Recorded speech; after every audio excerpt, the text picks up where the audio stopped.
Patrick helps out. It was cold and snowy on Sodo. Patrick, the new Irish diesel engine, was making his way to Knapford Station. When he arrived, Toby and Mavis were there, and so was Willy the Dairy Truck. "Hello," hooted Patrick. "What's all these goods on the platform?" "The lorries were taking the goods to the villages on the branch line," replied Toby, "but the road is blocked by snow." "So we're taking the goods by rail," added Mavis. "Would you like to help us?" "Of course," agreed Patrick. So Toby took the coal trucks, and Mavis took the trucks of wood.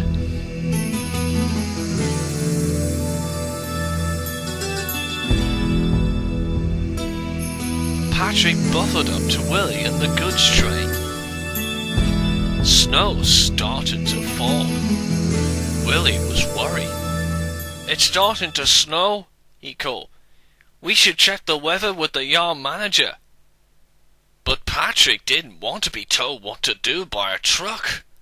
"I'll decide what we do. The weather doesn't bother me." And Patrick pulled out.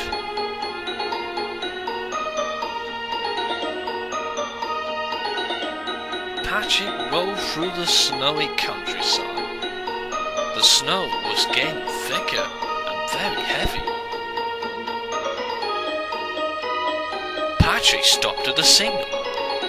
Harold the helicopter hovered over. "There's bad weather all over the island. It's very hard to see the track," he called. "Then we better go through Henry's tunnel," said Willy. But Patrick was cross. He didn't like being told what to do by a truck, especially in front of Harold. "I'll decide what we do," he said. "We could take the track to Shem Valley. It's the quickest way." The signal changed, and Patrick rolled away, pulling his train. Patrick trundled on as he came towards the Shen Valley Junction. Then they met Thomas in the siding. He was wearing his snowplow. "The ice had made the line ahead very slippery," he called. "It would be very hard to pull your train." Patrick was worried. "I have to clear snow from lots of lines," added Thomas. Willy thought. "We need Thomas's help. He could be our front engine." Patrick was cross. "No thank you, Thomas," he gasped. "I can manage on my own." He still didn't want to be told what to do by a truck, especially in front of Thomas. Patrick trundled on. But as he turned towards Shem Valley, the sky darkened, and then it was completely blotted out by whirling snowflakes. And before they got far, Patrick began to feel ill. "I don't feel well," he cried, and he had to stop. "The snow has blocked your air intake," his driver said. "We'll have to wait for help." Patrick felt terrible. He wished he had checked with the weather with the station master. He wished he had took the right route to Henry's tunnel, and he wished he had asked Thomas to be his front engine. "Now I know why Willy was trying to help me," he sighed. "I'm sorry, Willy. I should have listened to you." Willy smiled. "I think it was better to work it out yourself," he said. Patrick sighed. Then they heard the sound of an engine. It was Lady with her snowplow. "Hello, Patrick," she tooted.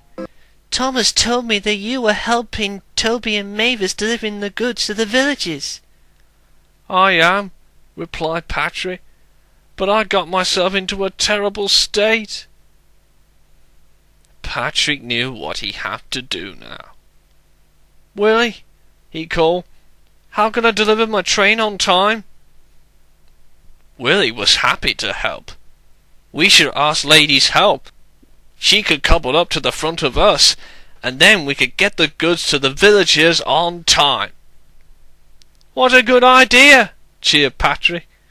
Will you help, Lady? Of course I will, smiled Lady.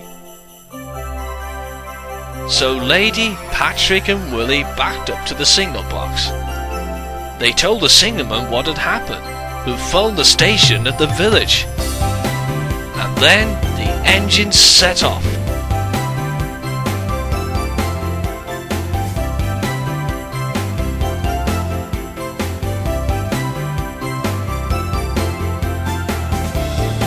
At last, Lady, Patrick and Willy arrived at the village. The villagers clapped and cheered. You made it, whistled Toby. We were worried, hooted Mavis.